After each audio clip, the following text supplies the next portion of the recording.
estar corretos. Se for o caso, argumentem, tentem convencer, mostrem o erro ou a verdade, sempre com a máxima educação e respeito, mas nunca forcem a decisão. Isso significa que vocês terão que aprender a ser contrariados às vezes, a dar-se por vencidos, mesmo estando convictos de que sua proposta era melhor, o que nem sempre será verdade.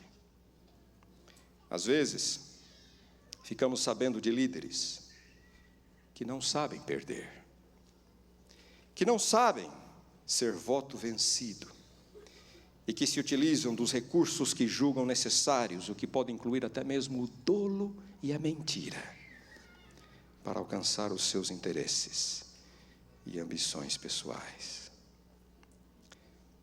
Muitas vezes as coisas são tão simples, tão pequenas, que ficamos nos perguntando: de que adianta percorrer céus e terra e mar, proclamando a verdade, anunciando a verdade, se nós falhamos em questões tão pequenas acerca da verdade? No ministério vocês também se depararão com situações em que conchavos e conluios políticos poderão representar a diferença entre uma promoção e ter que amargar um ano a mais, ou mesmo o resto da carreira, num distrito, ou nesse ou daquele departamento ou função. Infelizmente, o critério de avaliação nem sempre é eficiência ou tempo de serviço. E quantos não são tentados a vender a própria alma por causa de um cargo ou uma posição de influência? E aqui eu gostaria de fazer 2 comentários. Primeiro, nenhuma atividade ministerial é tão nobre como a do pastor de igreja. Nenhuma. Todas as funções são dignas e necessárias. E Deus tem grandes homens, homens de visão e de poder, nas mais diferentes funções de sua igreja. E eu louvo a Deus por isto. Mas nenhuma função é tão nobre como a do pastor de igreja. Nunca se envergonhem, portanto, de ser pastores de igreja. Estejam satisfeitos como pastores de igreja. Não almejem cargos ou posições. Se a igreja, em algum momento, achar que vocês são as pessoas ideais para servir nesta ou naquela função, que assim o seja. Mas sejam felizes, fazendo a mais nobre tarefa jamais concedida a um mortal: ser pastor de igreja. Ponto número 2, segundo comentário: se um dia a igreja os escolher para ocupar uma posição de liderança, lembrem-se de que o líder é o primeiro a servir e não o primeiro a ser servido. Essa é a visão bíblica de liderança. Jesus levantou-se da ceia, cingiu-se com uma toalha e passou a lavar os pés aos discípulos. O líder cristão não espera, ele faz. Não manda, ele dialoga. Não impõe, ele influencia.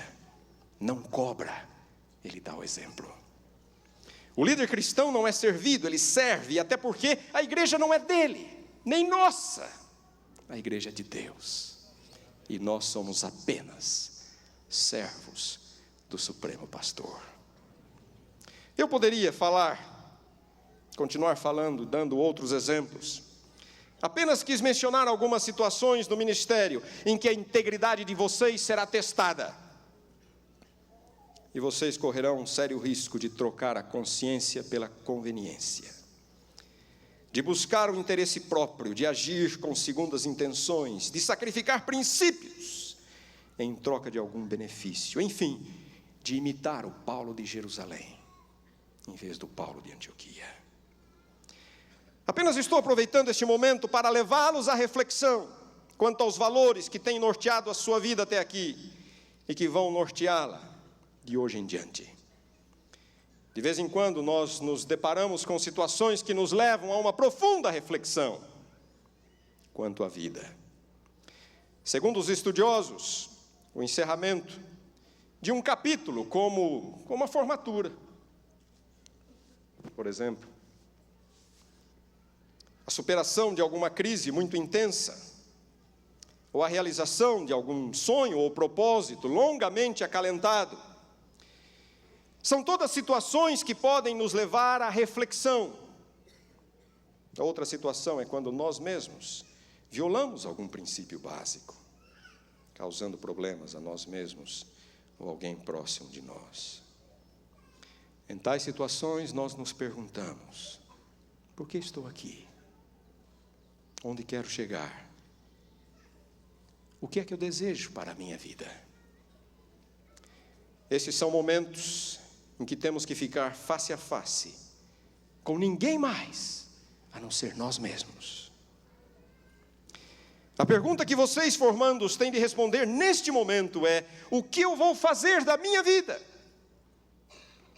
Nem tanto das outras vidas, mas de vocês mesmos. Por que estou aqui? Porque cheguei até aqui. Onde pretendo chegar? O que pretendo fazer com os talentos que Deus me deu e as oportunidades que eu terei?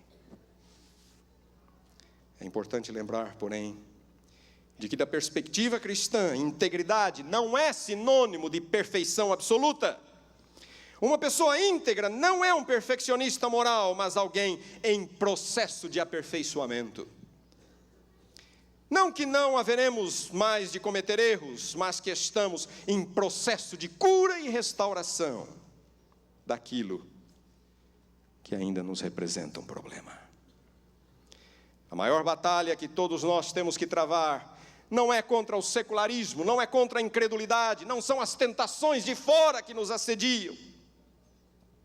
A maior batalha é contra o monstro que existe dentro de cada um de nós. E a integridade começa no exato momento em que nós reconhecemos esta realidade.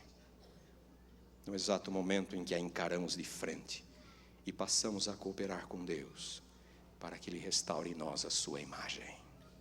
Gosto muito daquela confissão de Agostinho, quando já na meia-idade ele parou para refletir sobre as complexidades de sua vida moral e espiritual. Ele disse: eu me tornei um problema para mim mesmo. Eu me tornei um problema para mim mesmo.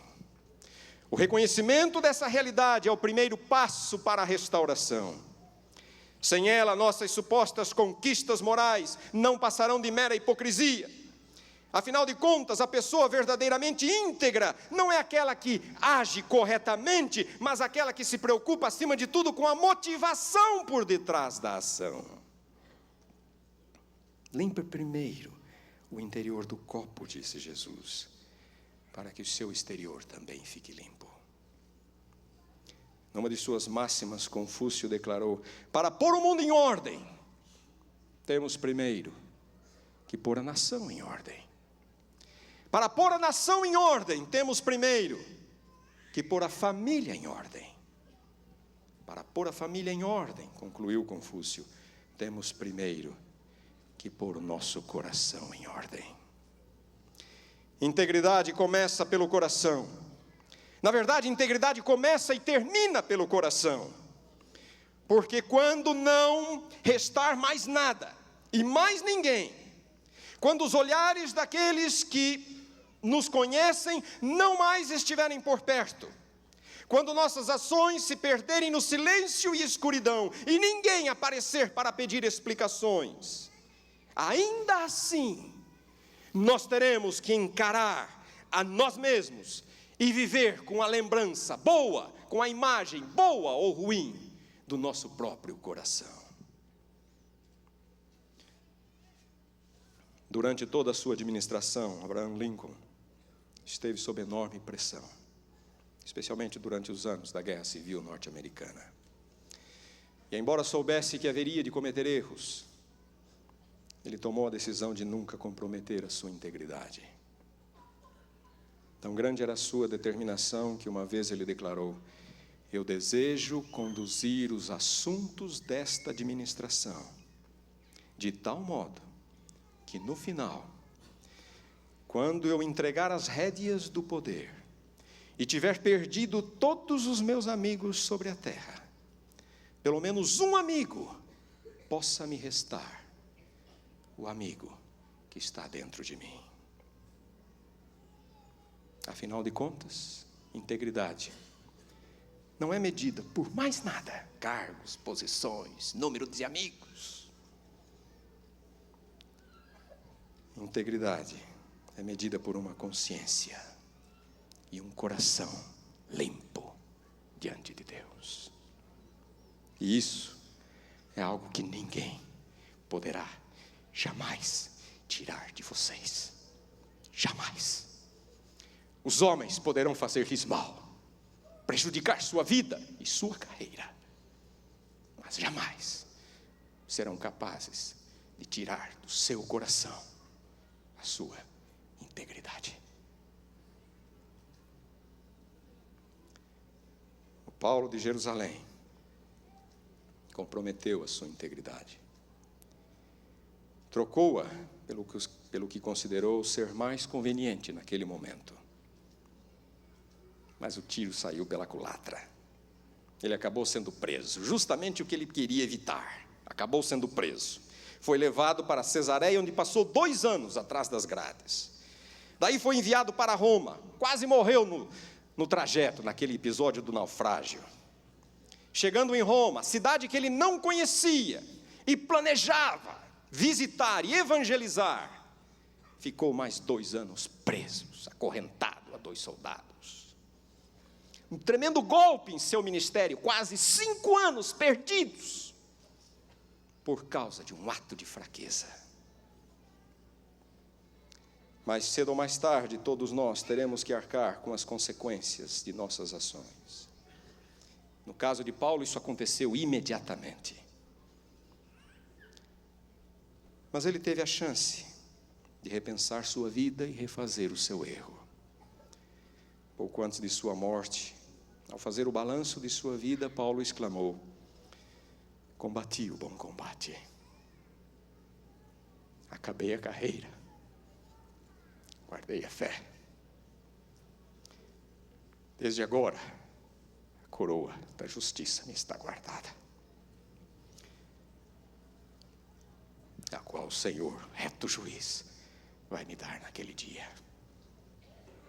No fim, foi o Paulo de Antioquia que prevaleceu, não o de Jerusalém, graças a Deus. Mas não vale a pena arriscar, não vale. Cada ato de falta de integridade, por menor que seja, enfraquece o caráter, debilita a moral e nos torna ainda mais suscetíveis a outros atos e ainda mais vulneráveis ao fracasso espiritual. E aqui estão vocês, no término desta etapa acadêmica. Quero fazer deste um momento de reflexão. Quero que cada um se pergunte a si mesmo: o que eu quero para mim? O que eu vou fazer da minha vida? Onde eu quero chegar? Como me conduzirei de hoje em diante?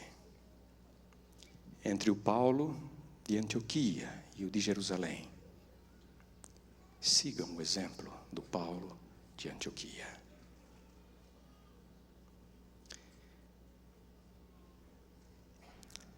Pedro pode se sentir incomodado com isso. Os amigos de Tiago poderão se sentir incomodados com isso. O próprio Tiago poderá se incomodar. Mas sigam os ditames da sua consciência, na medida em que esta consciência estiver santificada pelo poder do Espírito. Eu gostaria de lhes contar agora a história deste sermão. Esse sermão tem uma história. Era o mês de setembro. Eu estava na Alemanha e minha esposa me telefona, dizendo que o pastor Emilson acabara de falar com ela, dizendo que vocês haviam sugerido o meu nome para lhes falar nesta manhã. A primeira coisa que a gente faz diante de uma responsabilidade como essa é orar a Deus e pedir para que o Senhor comece a trabalhar. E foi o que eu fiz. Senhor, o que é que tu queres que eu fale? Cerca de 2 semanas depois,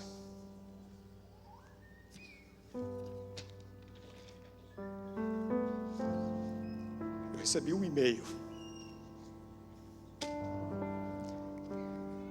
A mãe de um de vocês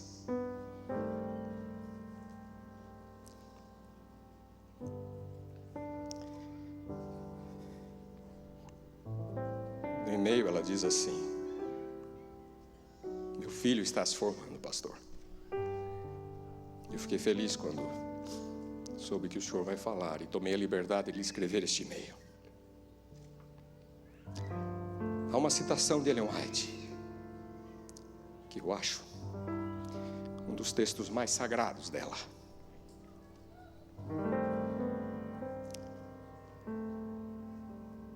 E esse texto, desde pequeno, eu cito quando eu tenho que falar sobre os valores morais.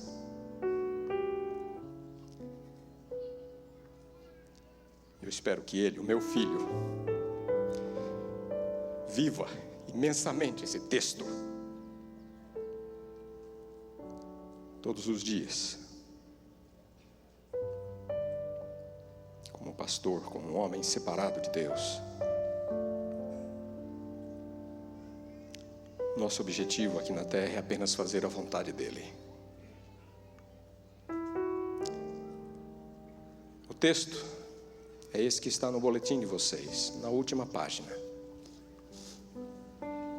Educação, página 57. A maior necessidade do mundo é a de homens. Homens que não se comprem nem se vendam. Homens que no íntimo da alma sejam verdadeiros e honestos.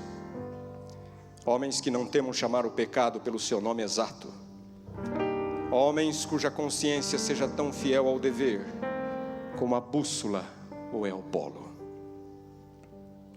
Homens que permaneçam firmes pelo que é reto, ainda que caiam os céus. Naquele mesmo dia minha esposa liga novamente. Nós conversávamos quase todos os dias. E ela me pergunta: já definiu o assunto?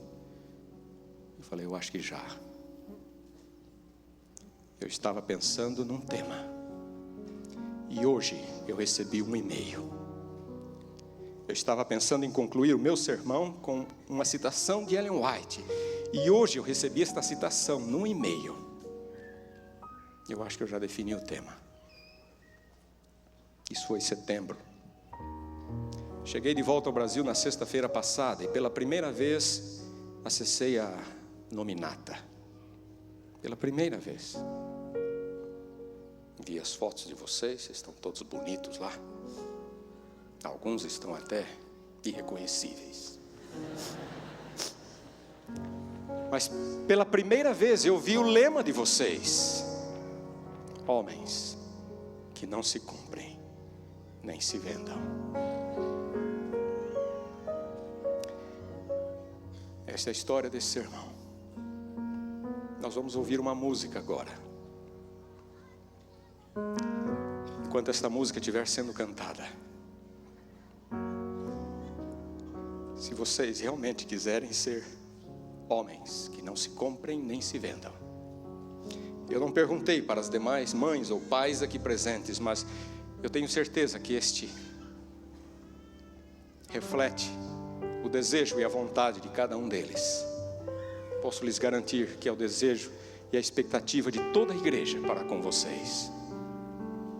Se vocês quiserem ser homens que não se comprem nem se vendam, eu gostaria de vê-los em pé enquanto o quarteto estiver cantando.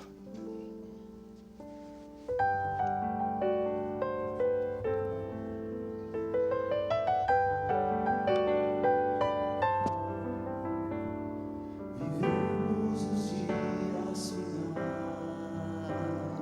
Jesus logo vai retornar. Em meio ao caos, ao ódio e o mal, Deus precisa ver em nós um povo santo. Em meio à descrença total,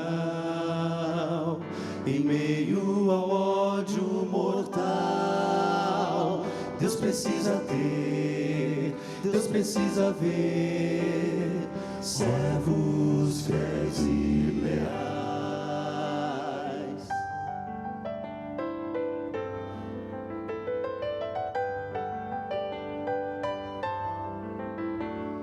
Corremos demais sem parar, não há nem mais tempo de orar. A vida sem Deus, vazia e fugaz, nos afasta mais e mais do que é certo. Verdade e erro hoje estão tão perto, tão sem distinção. Deus precisa ter, Deus precisa ver homens de retidão, homens que não se comprem nem se vendam, homens que no íntimo da alma sejam verdadeiros e honestos.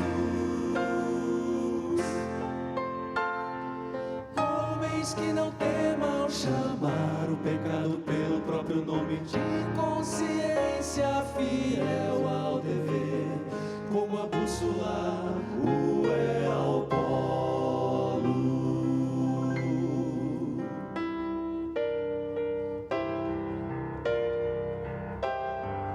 Homens sinceros e humildes, homens de fé e coragem, sejam firmes no que é reto, ainda que caiam os céus.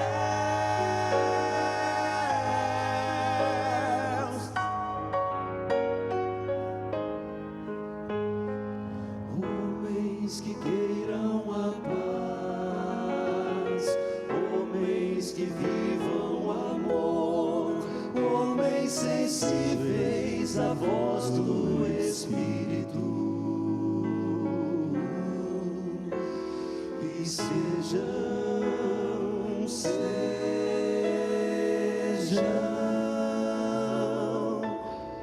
como o Senhor. Amém. Amém.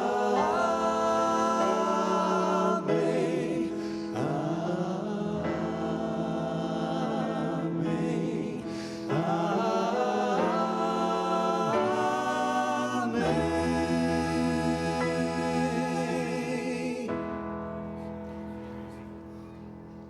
Quero fazer uma oração com vocês. Gostaria que vocês se colocassem em pé também. Nosso Deus, nosso Pai, aqui está este grupo de formandos, jovens a quem Tu chamaste para unir-se ao sagrado ministério, jovens a quem Tu guiaste, capacitaste, e que agora aqui estão, concluindo sua jornada acadêmica, recebendo os louvores por esta vitória e trazendo-Te um coração repleto de gratidão e alegria por mais este capítulo que se finda. Senhor, são muitos os desafios que estão diante deles, mas neste momento eles tomaram a decisão de entregar-se inteiramente a Ti, de serem pastores íntegros, retos, puros, tementes a Deus, que se entreguem totalmente à operação do Espírito Santo para o apressamento da Tua volta, para o preparo de um povo, para que logo estejamos todos contigo na eternidade. Então, Pai, abençoa estes jovens. Dá a eles a força e a pureza de que eles precisam para viver num mundo maculado pelo pecado. Dá a eles a integridade moral que eles precisam para continuar sendo luzes por onde quer que passem, influenciando pessoas e atraindo pessoas para o Teu reino. Abençoa os seus familiares. Dá a todos eles a alegria de verem seus filhos como obreiros valorosos nesta causa. Dá a eles a alegria, a certeza de saberem que os seus filhos são homens que não se comprem e nem se vendam. Dá-nos a todos, ó Pai, a Tua graça. Nada merecemos, mas humildemente Te rogamos. Em nome de Jesus, amém.